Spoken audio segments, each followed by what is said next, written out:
The series, we knew we had a battle of two of the deepest teams in the NBA. The bench has been a major factor in each win, with Indy outscoring OKC 49-18 in Game 3. TJ McConnell, a big part of that. And you look at his numbers at home, role players playing better at home, a lot more comfortable. Look at the plus-minus, a plus 22 compared to the minus 51 in the 10 road games. 3D caught up with TJ. With TJ, let's just get right to it. Your grandfather's here, your dad's here, and you have a huge game. How does it feel when your family's here like that? My grandfather is someone who I'm very close to.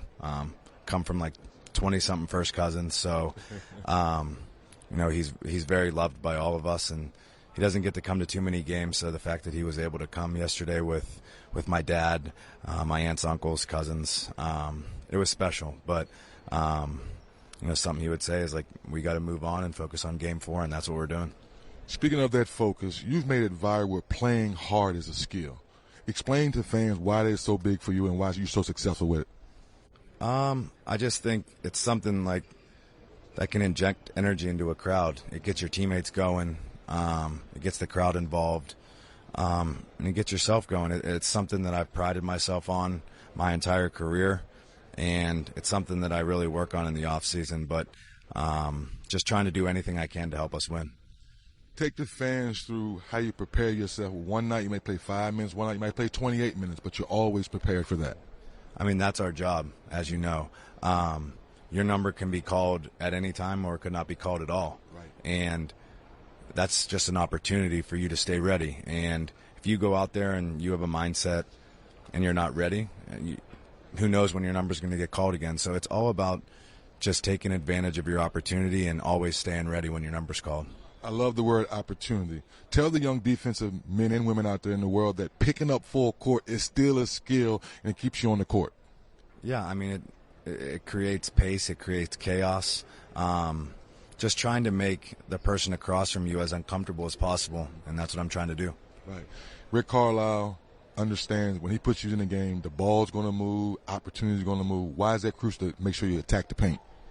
I think something for, a guy coming off the bench is to create pace, to kind of create chaos on defense. But as a point guard, getting in the paint and drawing attention and getting your teammates involved, I think that's something a point guard should do. All right, last one for you. OKC's going to come here desperate for Game 4. How big you guys get off to a fast start and get this crowd into it? I mean, they're a great team. They've got the MVP of our league, and Mark is an amazing coach. Yes, he is. So they respond. I mean, we know the response that we're going to get. They're an amazing team. We just have to be together and locked in for 48 minutes. Appreciate you. Yep, thank you. All right, thank you, guys. And TJ McConnell seems like the perfect teammate to have. He must be a coach's dream. That answer about whether you play 5 minutes or 25 minutes is our job to stay ready.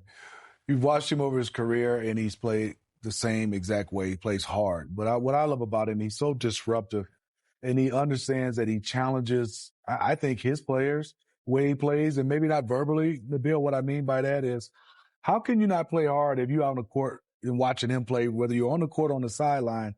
He's given 1,000%. But what I love about him is he gets in the paint. He's physical when he gets in the paint.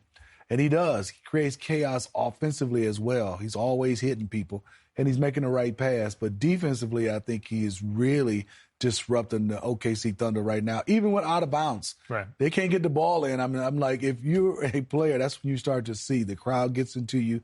TJ understands the moment, and I love the way he's attacking players both offensively and defensively.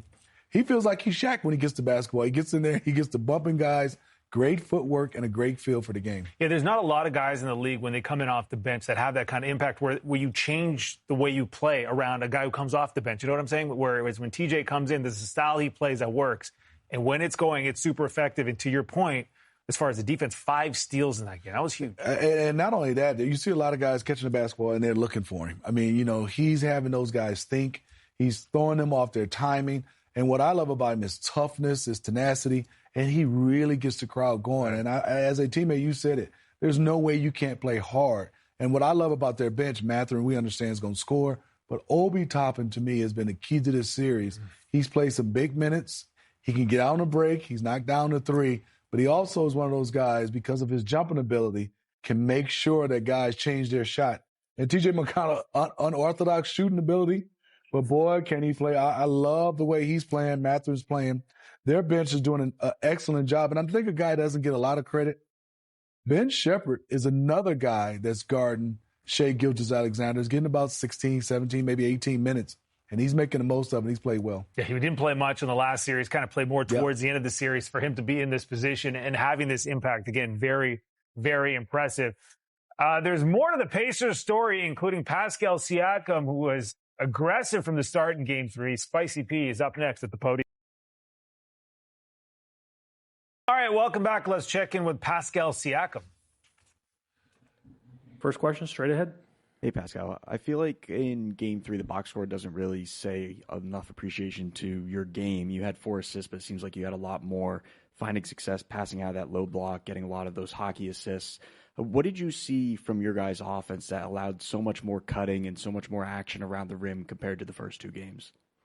No, I mean, I just thought we played our game. It was like against a team like that, you got to continue to play, and can't get stuck. We know how good they are defensively, and I think as much movement that we can have, the better. Over here on the front, on the left, microphone's coming up. Pascal, Tyrese Halliburton said before the fourth quarter interview that Indiana has got to rebound and run. How much do you think that all that run bothers Oklahoma? And do you guys intend to run even more tomorrow? I don't know, but I know that we gotta play our type of game, and we gotta continue. You know, I mean, they have great rebounders on the team, and they do a good job of crashing. So, I think in any really game, you just gotta try to secure the ball, and try to run in transition. Any other questions? Tanya in the middle.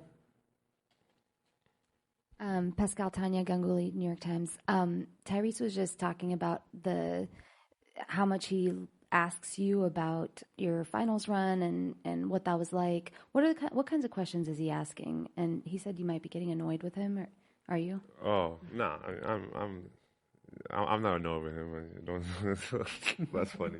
But no, I mean, I think he's a student of the game. He wants to learn, and obviously, like, he watches a lot of film, and I think most of the stuff that we just talk about is just about the game and how it was, and certain things. I mean, I'm not going to tell you exactly what we talk about, but I think just understanding the magnitude of what we're trying to accomplish, and knowing like how difficult it is, and to me, I just try to keep him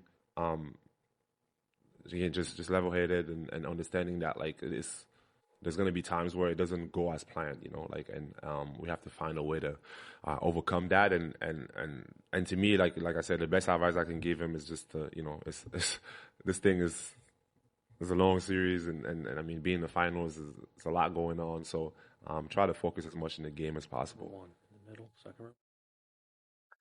All right, we shift our focus to OKC now, who have been in this position before, going back to the Denver series. How will they respond this time around? We're going to hear their reaction coming up after the break.